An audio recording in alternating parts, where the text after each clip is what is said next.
இஞ்சி தொகையல், இஞ்சி, பச்சை மிளகா, கொத்தமல்லி, புதினா, கருவேப்பிலை, தாளித்து கொட்டத்துக்கு என்னெல்லாம் பார்ப்போம்.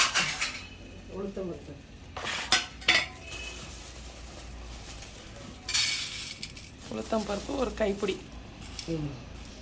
ஓகே, இது தேவையான அளவு உளுத்தம் பருப்பு. அக்கார்டிங் டு த குவான்டிட்டி எவ்வளோ போடுறோமோ அதுக்கேற்ற மாதிரி உளுத்தம் பருப்பு. இருப்பச்சட்டியில் எண்ணெய் ஊற்றி புளி ஒரு லெமன் சைஸ், ஒரு ஸ்பூன் எண்ணெய் ஊற்றி அதில் உளுத்தம் பருப்பு நல்லா செவக்க வறுத்துக்கணும். தேங்காய் எடுத்துக்கணும். ஓகே, அடுத்த தேங்காய் தேவையான பொருட்கள் தேங்காயும் மறந்துக்கிட்டோம்.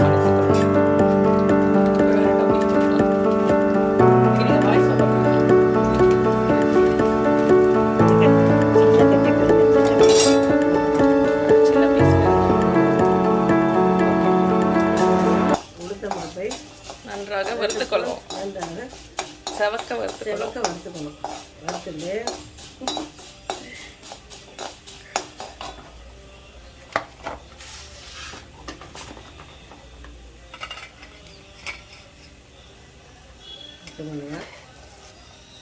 காரத்துக்கு ஏற்ற கருவேப்பிலை இது புறம் போட்டுரும்.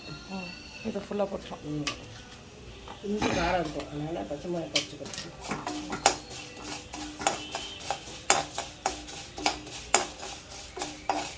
இந்த இஞ்சி இதில் வந்து இது வந்து களி, இது தண்ணி, அது இன்னும் மூணு தண்ணி விட்டு கரைக்கணும். அதில் வந்து உளுத்தம் பருப்பு, வெந்தயம், பாசிப்பருப்பு, வெங்காயம், தக்காளி, பூண்டு, இஞ்சி போட்டு உப்பு போட்டு நல்லா தண்ணி, மஞ்சள் பொடி, பெருங்காயம், பெருங்காயம் சூப் மாதிரியோ இது மாதிரியோ குடிச்சிக்கலாம்.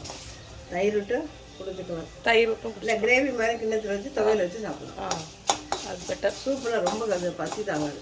இதுன்னா சூப்புனா கொஞ்சம் ரசம் குழம்பு மாதிரி இருக்கும். இது கொஞ்சம் கிரேவி மாதிரி துவையில் தொட்டு சாப்பிட்றதுக்கு ஒரு காலை டிஃபன் ஆகிடும். சூப்பு வேறு, கஞ்சி வேறு.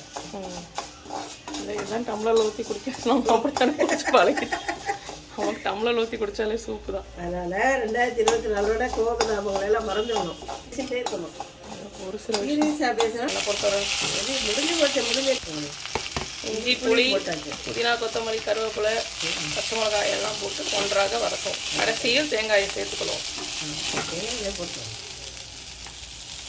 கெட்டு போகாமல் தேங்காயை போட்டு வறுத்துட்டிங்கன்னா கெட்டு போகாமல் ரொம்ப நாள் வச்சுக்கலாம். ஓகே, ரொம்ப நாள் இருக்குங்க, ஒரு வாரத்துக்கு தாகும். ஒரு வாரங்கிறது தான். தேங்காய் வந்து நீங்கள் அப்படியே பச்சையாக போட்டிங்கன்னா இன்ஸ்டண்ட்டாக யூஸ் பண்ணி முடிச்சிடலாம். இது அதோட வதக்கும் போது நல்லா